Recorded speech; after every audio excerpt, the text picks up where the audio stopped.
네, 오늘 발표회에서는 성장과 고용 지표가 좋지 않은 가운데서 재정을 보강을 하고 또 근로장려 세제를 대폭 확대하는 방안들이 많이 담겨 있어서 안녕하십니까. 기획재정부 대변인입니다.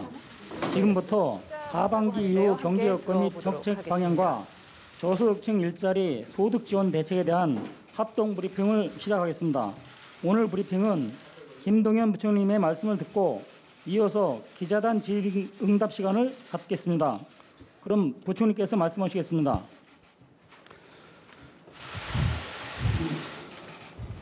존경하는 국민 여러분, 최근 경제 상황과 앞으로의 경제 정책 방향에 대해 말씀드리고자 합니다. 많은 분들이 경제 지표와 체감 경기의 차이에 대해 말씀하십니다. 국민 여러분께서 느끼는 체감 경기를 좀 더 실감나게 알아보기 위하여 전국 6개 도시 14개 지역의 시장과 자영업자를 대상으로 현장을 점검해 보았습니다. 전수 조사를 한 것은 아닙니다만 우리 경제의 외형적인 성장이나 거시경제 나름의 관리에도 불구하고 현장의 목소리는 매우 엄중하고 절박하다는 것을 다시 한번 확인했습니다. 1년 전에 비해 매출액이 줄고 상가 공실률은 높아지고 임대료가 상승했다는 분들이 제법 있었습니다. 인건비 절감을 위해 본인의 근무 시간을 늘리고 영업이익이 일정 수준 이하로 감소할 경우 폐업을 고려할 수밖에 없다는 자영업자 분들의 호소는 매우 안타까웠습니다. 앞으로의 경제 상황도 녹록치 않습니다. 성장세가 둔화될 수 있고 고용이나 소득 분배 부진도 단기간 내에 나아지지 않을 것으로 예상됩니다.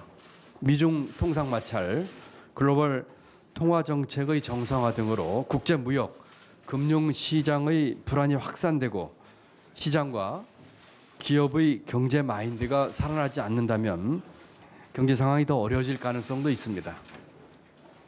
이런 상황에서 하반기 경제 전망을 준비하며 저희는 많은 고민을 했습니다.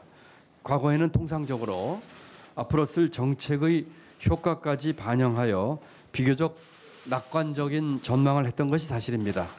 그러나 이번에는 현재의 경제 상황을 현실적이고 냉정하게 있는 그대로 전망하고 이를 토대로 한 정책 방향을 국민 여러분께 설명드리고자 합니다. 이렇게 하는 이유는 지표상의 숫자와 국민들이 느끼는 체감 간의 괴리를 줄여서 효과적으로 정책 대응을 하고자 하는 정부 의지의 표명이라고 이해해 주시면 감사하겠습니다. 작년 3.1% 성장에 이어 금년에도 당초 3% 성장을 전망했습니다만 이번에 2.9%로 하향 조정합니다. 앞으로 정책적인 노력을 통하여 당초 전망인 3% 성장 경로로 갈 수 있도록 최대한 노력하겠습니다. 이와 같은 전망을 토대로 정부가 계획한 하반기 경제정책 방향에 대하여 말씀드리겠습니다. 첫째, 사회 안전망을 확충함과 동시에 우리 경제 고용 창출력과 인구 산업 구조 변화 재점검 등을 통하여 실효성 있는 일자리 창출 방안을 만들겠습니다. 주거, 교통, 안전, 환경 분야에서 국민 삶의 질 개선을 위한 사회적 기반 투자도 확대해 나가겠습니다. 둘째, 핵심 규제의 획기적 개선을 통해 경제 사회 전반의 혁신을 가속화해 나가겠습니다. 새로운 일자리와 투자 촉진을 위해 하반기 중에는 입지, 공유경제 등 핵심 규제 개선을 적극 추진하겠습니다.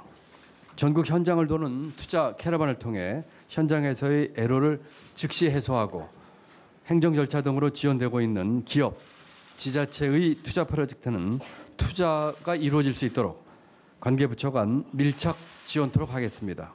미래 성장 동력 육성을 위해 가칭 메가 투자 프로젝트를 선정하고 예산, 세제, 금년 등을 집중 투자하겠습니다. 셋째, 시장 경제의 건강성 제고를 위해 공정경제 확립을 위한 대책도 꾸준히 추진하겠습니다. 하도급, 유통, 가맹, 대리점 등에 대한 맞춤형 불공정 행위 감시를 강화하겠습니다. 협력이 공유제 도입 확산 등을 통해 대중소기업 간 공정한 성과 배분을 촉진하겠습니다. 끝으로 대내외 불확실성 확대에 대응하여 거시경제 활력 제고 노력을 강화해 나가겠습니다. 내일 7월 19일입니다. 부터는 승용차 구입에 대한 개별 소비세를 금년 말까지 30% 인하하겠습니다.